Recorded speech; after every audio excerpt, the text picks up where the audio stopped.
Hello all, Karl here, and welcome back to yet another video on my channel. So, a couple of weeks back, I made a first video on ideas to improve the F1 2020 game. If you haven't watched that yet, please go and check it out. I would be very grateful. Then a bit later, I made a second one of these highlighting some more ideas and a few more tweaks that could further improve the experience. If you haven't watched it, watch it now. Watch it now! I'm watching you. I'm watching that view count. I will find you and hunt you down. So, if you couldn't tell already by both the title of the video, which probably makes it very obvious already, and this incredibly dragged out intro, we are going to be doing a third one of these. This is the third version of several ideas that will improve the F1 2020 game or simulator experience. I don't know what it's going to be anymore, but it'll be one of the two, so let's get right into it. My first point that I want to go into is the ERS. Now, manual ERS is incredibly effective once you get the hang of it, using none to gain you traction and then throwing it up into a higher ERS mode to give you a little bit of kick, accelerating and some speed in a straight line before flowing that back down once again and giving yourself the chance to save a bit of energy before the next big straight. It gains you a lot of time compared to auto. However, do you see the drivers making about 7 million changes per lap of the battery? I don't think so. What I'm calling for here is ERS to be just simpler. Literally, because, like I said, it's not akin to real life in the slightest. The drivers aren't making minute changes every single millisecond of the lap. And controller users, it's nigh on impossible for them to do. Whereas on the wheel, it's perfectly reasonable to just change it in the middle of a corner. So, well, just make it simpler. For the love of God, please. If there's just like an attack, neutral, and defense, just change it from 5, make it 3. Or even better, just attack and defense. I don't even know anymore. Basically, make it simpler. For the third time, Codemasters, if you don't do it, I will be ripping each of your fingernails out. Thank you. I'm just kidding, I will not be doing that, because F1 2020 might be a slightly worse experience if that were the case, so let's not go there, shall we? Next point is again kind of relating to the damage model, alluding to what I said in a previous one of these, being more realistic. Well, bollards and sausage curbs don't damage your car at all. Like, if you hit a bollard, I've hit, like, I'd say accurately about 1,057 bollards in my F1 2019 experience, and 0 of those times my front wing has been damaged by them. Why? Literally, just why? That, and also the fact that if you go over sausage curbs too aggressively, can't damage your floor at all. It's easy. Cars are made out of titanium now, seemingly. I can't even speak English because it's that much of a problem to me. Please help. But a more realistic damage model is still being called for, by me anyway, and probably a few others at least. Thank you very much, Codemasters. Next up, I'm going to talk about the penalty system, which seems to be extremely harsh on the player on strict track limits. Such to the point that if you go just a little bit wide, on occasion, it will penalise you. If you go very wide, it won't penalise you, even though you're carrying more speed. Okay, that's a bit interesting. If you go horrendously wide and gain no time, it will still give you a warning. Great! The track limits on this game are a little bit weird, especially considering that if you go just a millimetre over the white line with all 4 wheels, you get a warning, on strict rules anyway. And while I do feel it is right to punish the player in that way and tell them to stay on the track, I feel like it's a bit harsh that if they're going like just a smidgen over, to give them immediately a slap on the wrist for it. So, just a consideration. It is a game after all. This is not a real simulation of F1 in terms of handling. Yes, you've got all the cars and whatever. There's a video coming out on this soon, by the way. Stay tuned for that, because I'm going to absolutely love making every single minute of that. But honestly, be careful in the route you're going with that. I hope that it's just caters for everyone. For the love of God, please, thank you. Actually, no. Why am I saying thank you?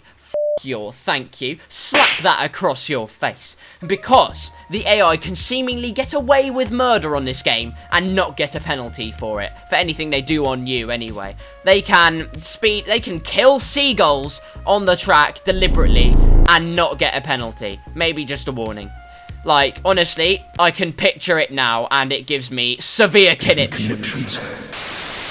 Okay, Derek, it would appear that the virtual safety car is coming to an end, and it would be best if you started throwing the fuel up into rich and ERS up to the highest it can go.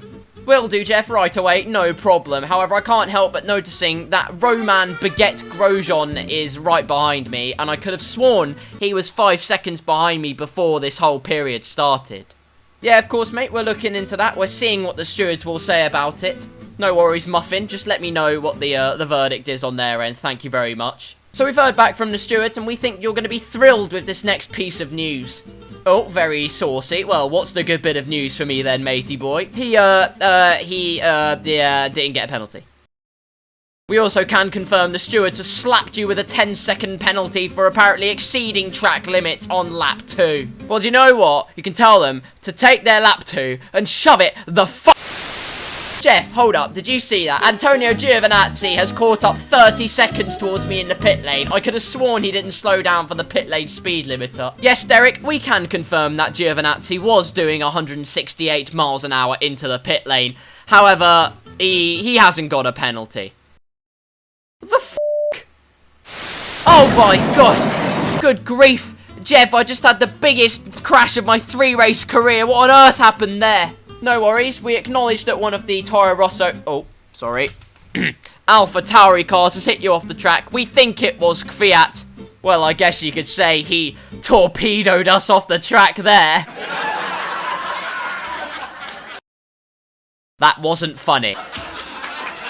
Thanks. I spent a lot of time making up this joke. Look, being serious for a moment, Jeff, the car has been irreparably damaged for this race. I feel like I've got second-degree whiplash, and Fiat really has sideswiped our car going into turn 1.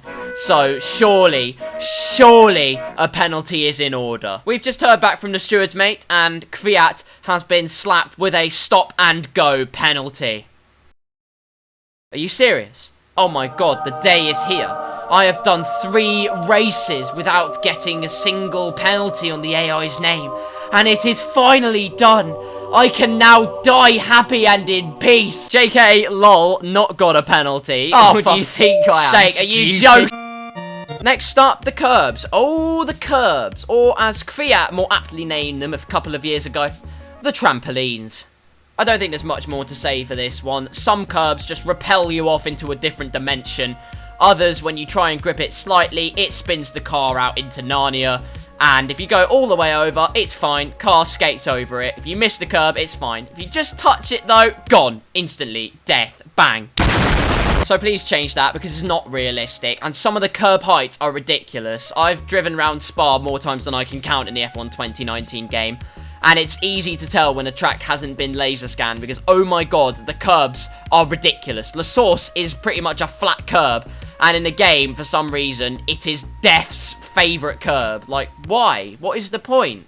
Also, Codemasters, if you don't remove the bump after the last corner in Japan, which the AI can't feel, your goldfish are very much at risk.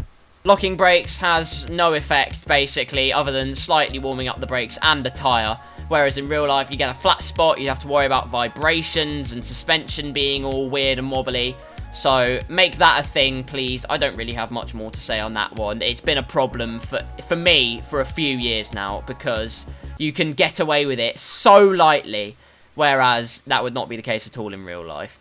Actually, along with that, in terms of, like, physics for the game, if you want to have that realism, and not have that realism in some casual players' cases, make a separate setting for that so we can change between it, because then it just caters for all peoples. If you're really going to go down the realism route, and some people don't want that, they just want a more casual experience. Thank you very much.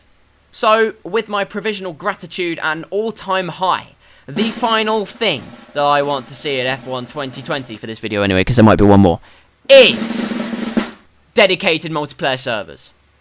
Please, for the love of God, I'm sick and tired of poor connections in F1 multiplayer. So give us dedicated servers. Did you all think I was going to get through one of these without talking about multiplayer?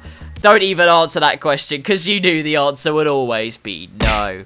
And that concludes my 3rd edition of ideas I want to see come true in F1 2020. I'm not necessarily saying that these would improve the game, but they're things that I'd like to see going forward. That being said, if there's any things that you would like to see as the viewer and as someone else who is an avid F1 fan like me, probably, maybe, hopefully, leave it down in the comments below. We can all have a nice, good chat about it, express our opinions like civilized human beings, and it will be very good banter. Thank you all very much for watching this absolutely maniacal ramble of a video. If you did enjoy, slap like, smash subscribe, and hit that notification bell. That way you will not miss a single one of my uploads, and I would be very grateful if you could do that. I also have quite a few social medias that you should check out and absolutely follow. They are my Twitter, Instagram, Reddit, and my Discord server. Links are all in the description. Go and follow them, /join them. We're all friendly, we don't bite, and believe me when I say it will be very, very good fun. Until the next video, whatever that video may be, once again, thank you all ever so much for watching. Stay safe, and I'll see you very soon.